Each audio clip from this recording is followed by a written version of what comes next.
असल ना भुल च असी हाँ कि असी हर टाइम अपने आप को चंगा समझते हैं कि असी तो कोई ना गुनाह किया ना असी गलत वां ना असी किसी ने ज्यादती की। तुहानूं पता है किड्डा वड्डा नुकसान आ। हर टाइम अल्लाह की जात पाक को तौबा करते रहो। हर टाइम अल्लाह की जात पाक अगे ये कहते रहो कि या अल्लाह पाक मेरे को जाने च अनजाने च कोई गलती हो गई तो मैनू माफ़ कर दई। असी भुल च ये हाँ कि असी हमेशा अगले वेखण वाले नूं गुनाहगार समझते तो असी अपने आप को ठीक समझते, जबकि है असी गलत हाँ। ना तुहानूं मैं एक गल सुणाउणा कि एक बंदा सी, उहदे कोलों ना बंदा मर गया, कतल हो गया। हुण कतल होया, जिस टाइम कतल होया उहदे ते केस हो गया, वो फड़िया गया, उहनूं सज़ा हो गई, यानी कि वो अंदर चला गया, जेल च चला गया। हुण जिस टाइम जेल च चला गया तो एक बंदा ऐसा सी कि ਉਹਦੇ ਉੱਤੇ ਕਿਸੇ ਦਾ ਕੀਤਾ ਹੋਇਆ ਕਤਲ ਉਹਦੇ ਤੇ ਪੈ ਗਿਆ। ਜਿਸ ਟਾਈਮ ਕਿਸੇ ਦਾ ਕੀਤਾ ਹੋਇਆ ਕਤਲ ਪੈ ਗਿਆ, ਉਹਨੂੰ ਵੀ ਸਜ਼ਾ ਹੋਈ, ਉਹ ਵੀ ਅੰਦਰ ਚਲਾ ਗਿਆ। ਹੁਣ ਉਹ ਦੋਨੇ ਇੱਕੋ ਹੀ ਯਾਨੀ ਕਿ ਕਮਰੇ ਦੇ ਵਿੱਚ ਉੱਥੇ ਸੀਗੇ ਬੰਦ। ਜਿਹਨੇ ਕਤਲ ਕੀਤਾ ਸੀ ਨਾ, ਉਹ ਹੁਣ ਰੋ ਕੇ ਦੁਆਵਾਂ ਕਰਦੇ ਆ, ਯਾ ਅੱਲਾ ਮੇਰੇ ਕੋਲ ਗਲਤੀ ਹੋ ਗਈ, ਯਾ ਅੱਲਾ ਪਾਕ ਮੇਰੇ ਕੋਲ ਬੜੀਆਂ ਗਲਤੀਆਂ ਹੋਈਆਂ, ਯਾ ਅੱਲਾ ਮੈਂ ਗੁਨਾਹਗਾਰ ਹਾਂ, ਯਾਰ ਤੂੰ ਤੇ ਰਹਿਮਾਨ ਆ ਨਾ ਮੌਲਾ, सोने मालका मैनू तू ही बचाउणा वा, मैं गलती कर लई है, या अल्लाह पाक मैनू तू बचाउणा। रो के गिड़गिड़ा के अल्लाह दी जात पाक अगे दुआवां कर रहा वा। हत्ता कि इन्नियां क दुआवां कीतियां कि उन्हें रोंदे ही रहना। वो जिहड़ा दूसरा सी ना, जिहड़ा जिन्हें कतल नहीं सी कीता, किसी दा कीता कराया कतल उहदे ते पिया, उहदे जवान दे इक्को ही लफाज सी कि अल्लाह किहड़ा इंसाफ आ तेरा, मैं ते मारिया भी नहीं कोई, मैं ते कोई गुनाह भी नहीं कीता, मैं ते कोई गलती भी नहीं कीती, मैं अंदर क्यों आ गया वां। बस उन्हें जो भी किया शिकवा ही किया।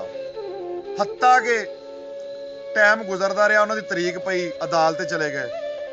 हुण जिन्हें कतल किया सी ना, जिन्हें बंदा मारिया सी, वो जिस टाइम जज को पेशी हुई, वकील उधर उधरी बहस मबहस होया।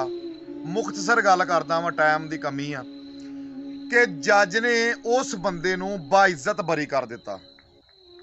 जबकि वो जज का तो एक नाम ही सी ना, जज ने बाइज्जत बरी करता कि इनू जिस तरीके कार नाल भी ना वो बरी हो गया। तो जेड़ा दूसरा सी ना, जिन्हें किसी का कीता कतल पैसे और कहता सी या अल्लाह मैन, ओनू सजाए मौत हो गई। जिस टाइम ओनू सजाए मौत हुई ना, वो वापस लै गए उत्थे जिथे कमरे च या जेल च जिथे भी सी। हुण उत्थे जाके ना तो उधरों बहुत ही रोया, रो के उन्हें गल लग के फिर यही शिकवे करन लग पिया कि या अल्लाह मैनू क्यों हो गई है, मैं की कीता ऐसा काम, मैं तो बेगुनाह हाँ, मेरा तो गुनाह ही कोई नहीं। तो फिर उन्होंने ख्वाब दे विच अल्लाह की जात पाक ने उहदी ख्वाब दे विच उन्होंने सबक दिखाया, उन्होंने दस्सिया, उन्होंने कहा बंदिया इसे ही वजह तो तू फस गया वा, वो बच गया वा। कि एक दिन वो रो रहा सी, मेरी रहमत जोश दे विच आई, वो गुनाहगार से, उन्हें कहा रब्बा मैं वाकई गुनाहगार हाँ, मैनू माफ़ कर दे। मेरी रहमत जोश आई, मैं उन्होंने उस दिन तो माफ़ कर दिता, बरी हो गया।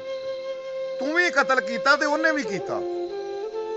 फलानी जगह ते हुण अल्लाह दी जात पाक नूं किसी चीज़ की भुल नहीं, फलानी जगह ते फलाने दरिया के किनारे ते तू बैठा सी, मेरी मखलूक एक कीड़ा उत्थे तरदा आ रहा सी पानी ते, तू जबकि तीले दे नाल उहनूं थल्ले डबोया, वो फिर बाहर होया, फिर तू तीले दे नाल थल्ले डबोया, हत्ता कि डुब्बण दी वजह नाल मर गया। क्या वो जान नहीं सी?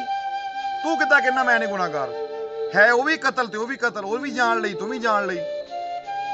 इन्नी शिकवे गिले करने के बावजूद अगर तू यही दुआवां करदा कि या अल्लाह मैनू माफ़ कर दे, जाने या अनजाने दे विच कोई गलती हो गई, तेनों भी अज माफ़ी हो जाती। तो दोस्तों हमेशा असी अपने आप को साफ ना रखिए, समझिए पता नहीं यार, जाने च अनजाने च हकूकुल्ला च हकूकुल इबाद च तुरदियां फिरदियां थल्ले अल्लाह दी कई मखलूक तुरी फिरन डई है। साडे को किहड़ा गुनाह हो जाए, हर टाइम रब दी बारगाह के तौबा करया करो, मगरूरी जो कढ़ दवो, हर टाइम अच्छे बोल बोलिया करो। अगर तुहाडे नाल कोई ज्यादती भी करदा ना, उन्होंने भी यार अच्छा दर्श दवो। तुसीं अच्छा दर्श दोगे, ए देखो ना मैं तुहानूं समझाउणा, कदी खून दे नाल खून नहीं धुपिया, खून लग जाए उन्होंने खून ना धोण दी जरूरत कि अपना कोशिश करिए तो धुपदा नहीं, धुपदा खून दे नाल हमेशा खून नहीं धुपदा, खून पानी लओगे तो खून धुपेगा।